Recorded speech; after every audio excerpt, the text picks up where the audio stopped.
आज मैं निभाता हूँ, और 5 तत्व का निजत्व देश के जो आए काम, कष्ट झेल कर्ज मात्र भूमिका चुकाता हूँ। वाह! अभी कई लोगों के हाथ खामोश हैं, लेकिन दावा करता हूँ अंतिम पंक्ति पर सबके हाथ खुल जाएंगे। चाटुकारिता नहीं कि शीश न झुकाया कभी, सत्य लिख कभी धर्म आज मैं निभाता हूँ, और 5 तत्व का निजत्व देश के जो आए काम, कष्ट झेल कर्ज मात्र भूमिका चुकाता हूँ। एक हाथ नाथ आपने तो ले लिया है, किंतु दोनों हाथ वाले काम एक से चलाता हूँ, और कष्ट सिर्फ इतना है आपकी भी वंदना में, अब कभी दोनों हाथ जोड़ नहीं पाता।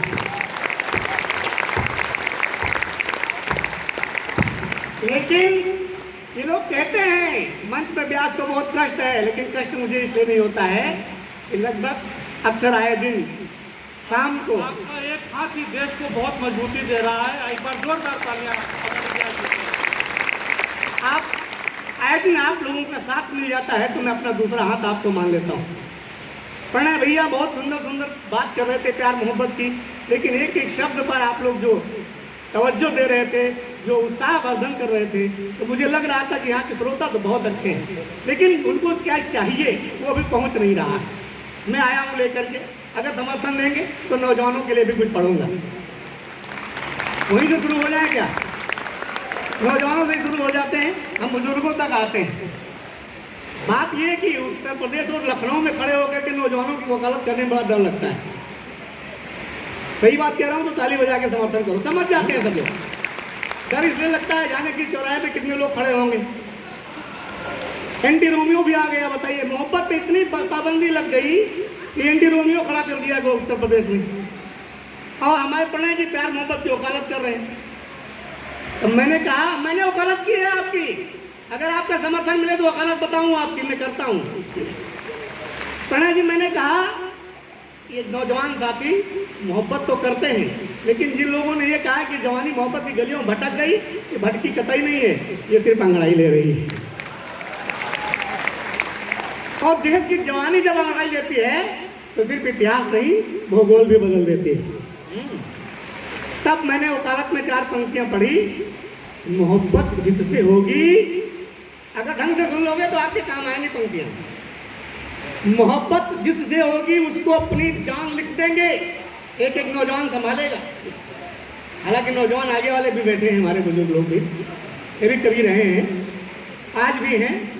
मोहब्बत जिससे होगी उसको अपनी जान लिख देंगे, उसी के नाम अपने दिल के सब अरमान लिख देंगे। मुझे विश्वास है जिस दिन जरूरत देश को होगी, ये बढ़कर सत्य के सीने पे हिंदुस्तान लिख देंगे। क्या बात है, वाह वाह वाह, क्या बात है।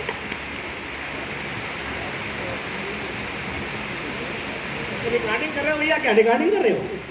आवाज बहुत खींच रहा है। चलिए 4 पंक्तियां आपके वकालत में पढ़ता हूँ, लेकिन मैं 4 कदम बढ़ाता हूँ, आपकी तालियों का घनत्व भी बढ़ना चाहिए। समर्पित राष्ट्र पर होकर के नव निर्माण देते हैं। नौजवान साथी, समर्पित राष्ट्र पर होकर के नव निर्माण देते हैं। समर्पित राष्ट्र पर होकर के नव निर्माण देते हैं। कोई भी क्षेत्र हो अपने झंडा गाड़ देते हैं। वाह नहीं, ताली बजाओ, वाह वाह। अगर कुछ करना है, कोई प्रतिक्रिया आनी है तो हिम्मत के साथ आए। जिस हिम्मत के साथ मैं पढ़ रहा हूँ उसी हौसले से आपकी तालियों समर्थन आना चाहिए।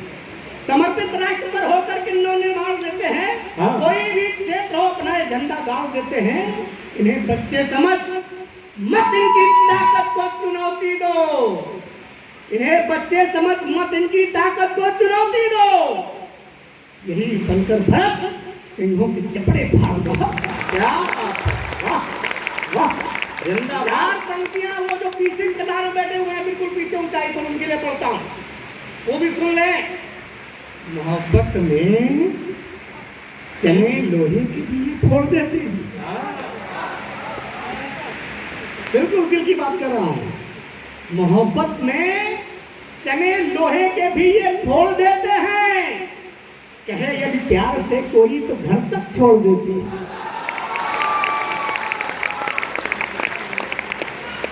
अंतिम पंक्ति पे देखना चाहता हूं कि ऊर्जा कितनी ऊर्जावान है। मोहब्बत में चने लोहे के भी ये फोड़ देते हैं, कहे यदि प्यार से कोई तो घर तक छोड़ देते हैं, मगर षड्यंत्र रचता है कोई इनके लिए तो फिर यही अभिमन्यु बन के भी उसका तोड़ देते हैं। क्या बात है, वाह वाह। ये है देश की जवानी। देश की जवानी को ललकारो नहीं, देश की जवानी अपना काम करती है। हमने पूछ लिया उत्तर प्रदेश के मुख्यमंत्री से, मानिए ये इंटरव्यू की क्या जरूरत थी, बढ़िया फर्स्ट क्लास मोहब्बत में काम कर रहे थे नौजवान साथी। जवाब में क्या मिला भाई साहब? जवाब ये मिला कि जिस योजना का लाभ हम नहीं उठा पाए,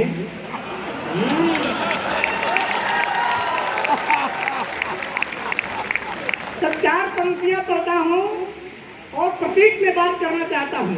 जब नौजवानों की तरफ उंगली उठाई जाती है कि देश के लड़के ही गलत हैं, और बहनों बेटियों को तो ये कहा जाता है प्रभु की स्वरूपा है, भगवान की देन है, तो लड़के क्या गूगल से हैं?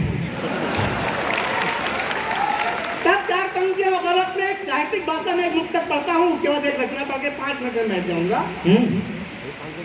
अगर पुस्तक है कविता की, क्योंकि विद्यालय में कविता पाठ कर रहा हूँ, इसलिए साहित्यिक भाषा में मुक्तक दे रहा हूँ आपको। अगर पुस्तक है कविता की तो मुक्तक छंद भी होंगे, अगर पुस्तक है कविता की तो मुक्तक छंद भी होंगे, खिलेंगे पुष्प मधुबन में तो फिर मकरंद भी हो। अगर पुस्तक है कविता की तो मुक्तक छंद भी होंगे, खिलेंगे पुष्प मधुबन में तो फिर मकरंद भी होंगे। अरे विश्वास करके देखिए इन नौजवानों पर, इन्हीं में गांधी भी होंगे, विवेकानंद भी होंगे। क्योंकि आज हर कवि यही कहता है कि मैं कम पढ़ूंगा क्योंकि मुझे हरिओम दादा को पढ़ना है, लेकिन पढ़ता पूरा है। लेकिन मैं नहीं पढ़ूंगा, मैं सिर्फ एक रचना पढ़ के अपना स्थान ले रहा हूँ। मुझे बहुत डर लगता है और रचना की भूमिका नहीं बनाता हूँ, सीधे सीधे रचना आपके बीच में रखता हूँ। भूमिका रचना बनाएगी, जहाँ से रचना समझ में आने लगे वही समर्थन कर देना। ये तरकीब है बात। जमा था मैं दिखने में सुंदर था, मैं पहली बार मंच से पढ़ रहा हूँ, दादा हरिओम पवार के चरणों में पहली बार बैठ पढ़ रहा हूँ रचना, और रचना भजन तो आप सुनिए। हो सकता है भूल भी जाऊँ, बीच में क्षमा कर देना, क्योंकि पहली बार रचना पढ़ने जा रहा हूँ। ये तरकीब है बात। जमा था मैं दिखने में सुंदर था, राष्ट्र प्रेम का ज्वालामुखी भरा मेरे भी अंदर था, चाह यही थी निज सर्वस्व लुटा कर कुछ कर जाऊं, माता के चरणों में अपना तन मन भेंट चढ़ाऊं। राष्ट्र प्रेम का ज्वार भरा था लेकिन तन अनगढ़ था, चेतन थी भावना किंतु मैं निज शरीर से जड़ था, किंतु एक जाज्वल्यमान सूरज ने मुझे तपाया। रोम रोम में राष्ट्र प्रेम भरकर सम्मान बढ़ाया, उस सूरज बलिदानी का मैं पन्ना खोल रहा हूँ, मैं अल्फ्रेड पार्क का बूढ़ा बरगद बोल रहा हूँ।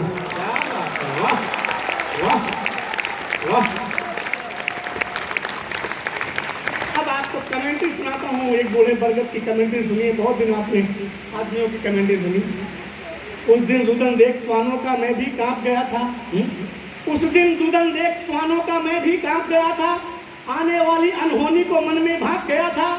नजर द्वार पर पड़ी वहां नौयुवक एक अंदर आया, चपल चाल शेरों सी चीते जैसी थी सुगंधित खाया, गौर वर्ण आजान बाह जो स्वर्ण निखर आया हो, ऐसा लगता था धरती पर सूर्य उतर आया हो। एक चित्र खींचता, तली हुई मूछें, जनेऊ कंधे पर पड़ा हुआ था। भारती जी सुनिएगा, स्वागत है, स्वागत। तली हुई मूछे जनेऊ कंधे पर पड़ा हुआ था, दीप्त भाव का कोहिनूर लगता था जड़ा हुआ था, प्रबल भाग की रेखाएं मस्तक पर बनी हुई थी, लाल लाल आंखें विशाल भ्रुकुटी कुछ तली हुई थी, श्वेत दूध जैसी धोती जो कटी में बंधी हुई थी, बाईं और कमर में उसके पिस्टल टंगी। क्या बात है, वाह क्या चित्र है, वाह। कौन था उसके साथ मित्र ये मुझको पता नहीं था, कौन था उसके साथ मित्र ये मुझको पता नहीं था, लेकिन उसका हाव भाव भी। बैठ जाओ भाई साहब, अच्छा बैठ जाओ, बहुत समय से आप लोग आ रहे हैं, बहुत बहुत अभिनंदन।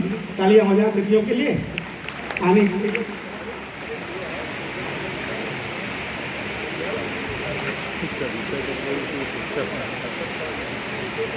एक बरगद फिर आगे आपसे क्या कहता है, बैठ जाओ भाई साहब, मैं बार बार कह रहा हूँ उठिए नहीं, बैठ जाइए। हाँ, मैं प्यार से कह रहा हूँ, कविता का सत्यानाश हो जाता है बीच में जाते जाते।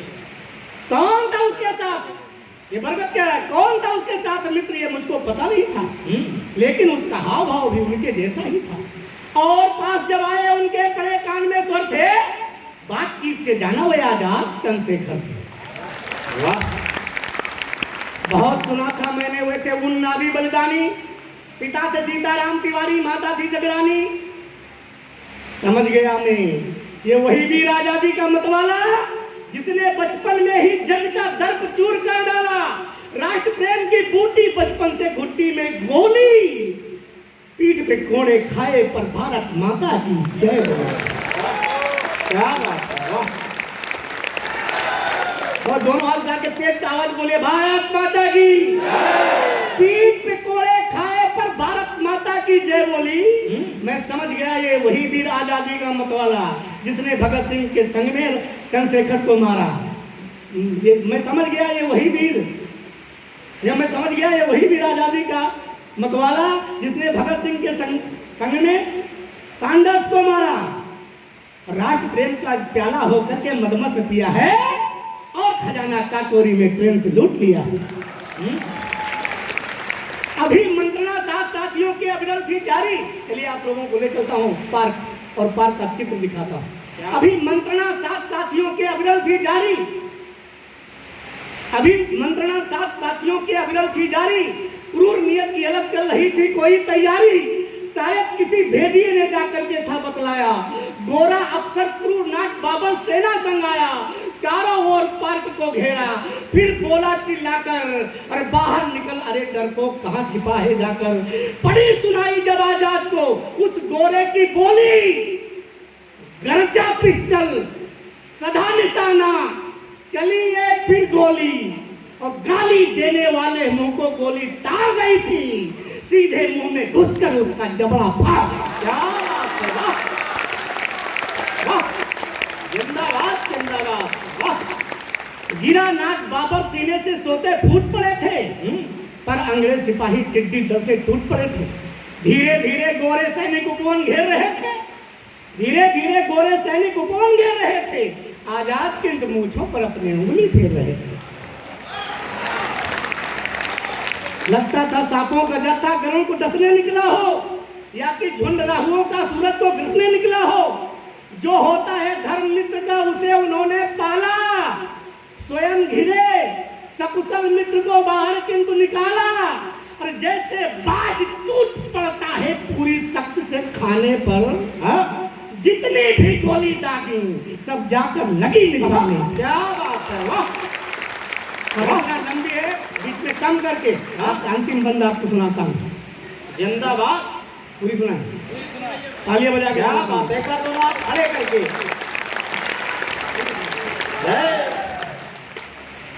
पौरुष देख चंद्रशेखर का मृत्यु खड़ी शर्माती थी, पौरुष देख चंद्रशेखर का मृत्यु खड़ी शर्माती थी। इधर गोलियां एक एक कर कम होती ही जाती थी, जीवित बचना मुश्किल है यह उसने मन में जान लिया। पिस्टल में अंतिम गोली तो कठिन एक पर ठान लिया, सोच लिया माता गंगा सम बहना है आजाद मुझे, सोच लिया माता गंगा सम बहना है आजाद मुझे, जब तक अंतिम सांस रहेगी रहना है आजाद मुझे। क्या बात है, वाह वाह। भारत माता की, भारत माता की, वंदे मातरम, वंदे मातरम। जब तक अंतिम सांस रहेगी रहना है आजाद मुझे।